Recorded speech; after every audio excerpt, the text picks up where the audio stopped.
சரி, எப்பவுமே எல்லா வீட்லேயும் அப்பாவை விட அம்மா வந்து பொண்ணுங்களை எப்படி பார்ப்பாங்கன்னா, அவங்க ஒரு பொண்ணாக இருக்கிறங்காட்டி அந்த பொண்ணு அடுத்த வீட்டுக்கு போகிறா. ஸோ அதை வந்து என்ன பண்ணுறாங்க அப்படின்னா, அவங்க ஃபஸ்ட்லேருந்து ஸ்ட்ரிக்டாக நம்ம வந்து இதை ஃபாலோ பண்ணணும் அப்படிங்கிறோம். அப்பாவை பொறுத்தளவுக்கு அந்த பொண்ணு இப்போ இவங்கெல்லாம் சொன்ன மாதிரி கடைசி வரைக்கும் நாங்கள் கூட இருக்கணும்னு யோசிக்கிறாங்க.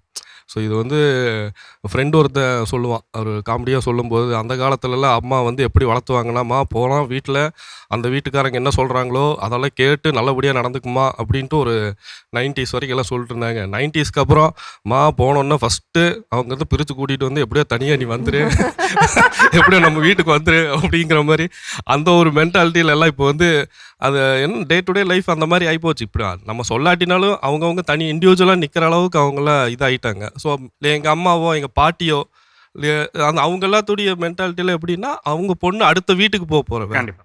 இப்போ நாங்கள்லாம் வந்து அவள் பொண்ணை வந்து பொண்ணா மட்டும்தான் பார்க்குறோம் கடைசி வரைக்கும். அதுதான் எங்களுடைய இல்லை, இவங்க சொன்ன ஒரு பாயிண்ட்டுக்கு நான் சொல்ல விரும்பல. இவங்க என்ன சொல்றாங்கன்னா, like we are looking at ஒரு பொண்ணுங்கிறது அடுத்த ஃபேமிலிக்கு போறான்னு பார்க்குறாங்க.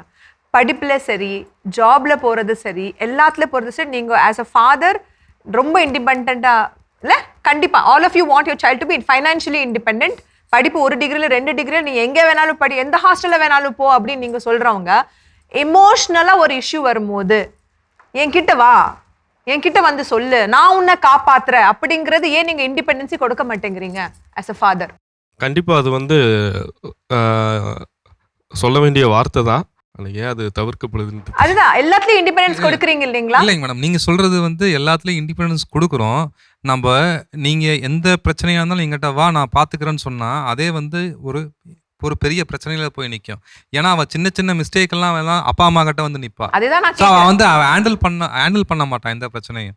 ஸோ அவங்க வந்து எந்த ஒரு ப்ராப்ளம் வந்ததுன்னா அதை எப்படி ஹேண்டில் பண்ணணும்னா அவங்களுக்கே ஒரு என்ன சொல்றதுன்னா லேர்னிங் வரணும்.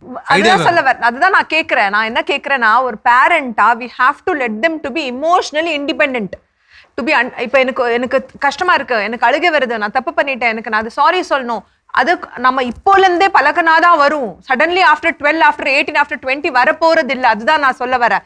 பட் நம்ம எல்லா இண்டிபெண்டன்சி கொடுக்குறோம், ஃபைனான்ஷியல் எல்லாம் கொடுக்கும் போது இதையும் நம்ம emotional independence as a father ஸ்பெசிஃபிக்கா மதர் அப்படிங்கிறது கண்டிப்பா எப்படி வீடை பார்த்துக்கிறோம், எதை பண்ணணும் அதெல்லாம் அவங்க சொல்லி கொடுத்துருவாங்க.